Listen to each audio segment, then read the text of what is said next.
Bien le bonjour mesdames et messieurs. Au cours de notre histoire, nous les humains avons inventé une multitude de sports.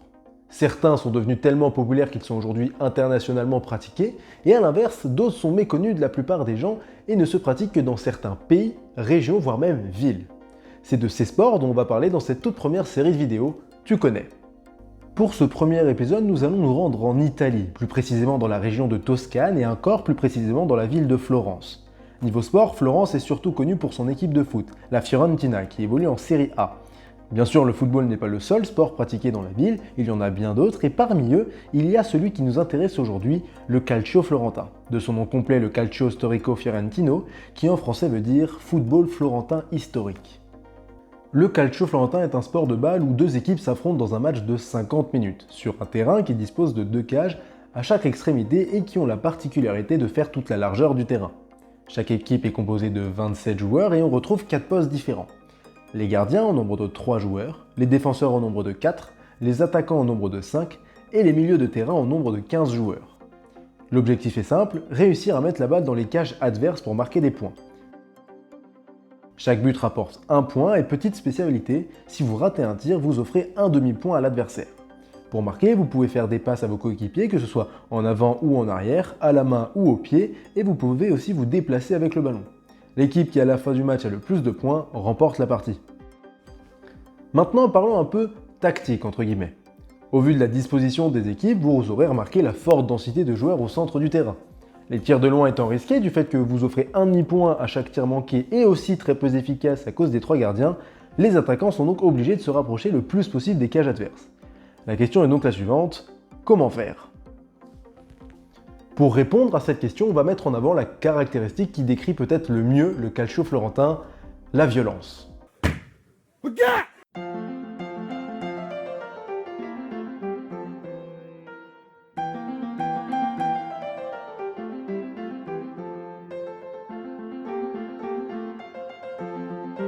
La violence fait partie intégrante du calcio. Tous les coups sont permis et la seule règle, c'est que seuls les 1 contre 1 sont autorisés. Il est donc interdit de se mettre à plusieurs sur la même personne. Oui, c'est quand même un sport un petit peu sauvage, mais on garde un petit côté gentleman.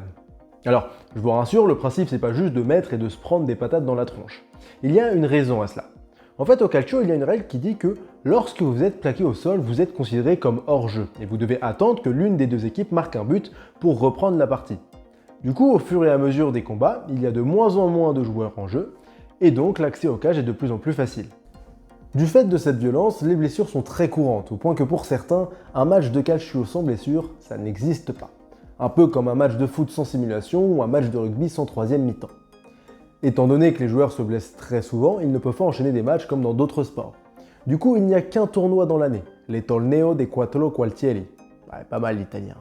En français, le tournoi des 4 quartiers. Pourquoi ce nom? Tout simplement parce que les 4 équipes qui participent à ce tournoi représentent chacune un quartier de la ville.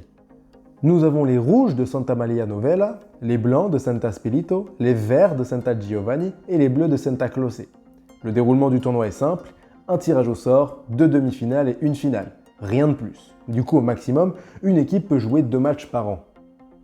Maintenant qu'on en sait un peu plus sur le calcio, ses règles, son fonctionnement, on est en droit de se poser une autre question. Pourquoi les gens y jouent? Parce que sur le papier, vous me sortez que pendant 50 minutes, je vais me foutre sur la gueule contre 27 autres personnes, franchement, ça m'intéresse pas vraiment. Surtout que, il faut savoir que les joueurs n'ont pas le statut de professionnels. Ils n'ont pas de salaire, ils ne tirent aucun bénéfice, quel qu'il soit, de la pratique de ce sport. En réalité, les joueurs pratiquent ce sport par amour et passion pour la ville de Florence. Ça paraît un petit peu bizarre comme ça, mais pour comprendre, il faut qu'on revienne aux origines et surtout au contexte dans lequel le calcio florentin a été inventé. Et pour ça, il faut faire un petit saut dans le temps. Entre le XVe et le XVIe siècle, plusieurs guerres se succèdent les unes aux autres en Italie pour l'obtention de différentes terres. Au cours d'une d'entre elles, Florence est assiégée. Le siège dure plusieurs mois, ce qui met à l'épreuve l'endurance physique et morale des deux camps.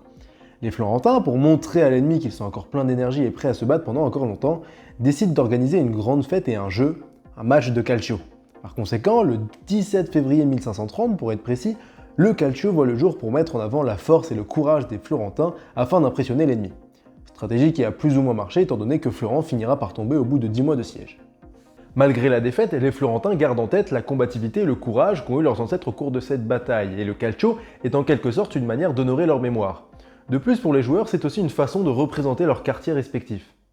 Les joueurs ne sont pas les seuls à être passionnés par ce sport, c'est parfois plusieurs milliers de spectateurs qui viennent observer et encourager ces gladiateurs des temps modernes. Au-delà des matchs, il y a aussi toute une mise en scène. Les organisateurs et les joueurs portent des habits qui font référence aux tenues portées au XVIe siècle. Avant chaque match, les équipes défilent et se font acclamer dans les rues, et le tournoi est aussi l'occasion de faire la fête dans la ville. Le calcio est tellement ancré dans la tradition de Florence que même le maire est un fervent admirateur de ce sport. Il le met en avant et vient voir presque tous les matchs. Alors, nous en France, on a un ministre qui vient faire un petit peu de sport en mode fitness girl du dimanche avec des gosses pour promouvoir l'activité physique parce qu'on devient tous des gros lards. Eux en Italie, ils ont un maire qui promouvoit un sport qui pue la testostérone et dont le principe c'est de se foutre sur la gueule pendant 50 minutes. On n'est pas vraiment dans le même délire, quoi. Bon, après, nous on va jouer la Coupe du Monde au Qatar, quoi. Oh bah ça! Voilà, la vidéo est maintenant terminée. J'espère que ce format vous aura plu parce que j'ai prévu d'en faire d'autres. Comme d'habitude, n'hésitez pas à vous abonner, liker, lâcher un petit commentaire pour donner votre avis. Enfin voilà, toutes les choses dont vous parle à la fin de chaque vidéo. Et sur ce, je vous souhaite une bonne matinée, journée, soirée, parce que je sais pas à quelle heure vous la regardez. Enfin voilà. Allez, tchuss!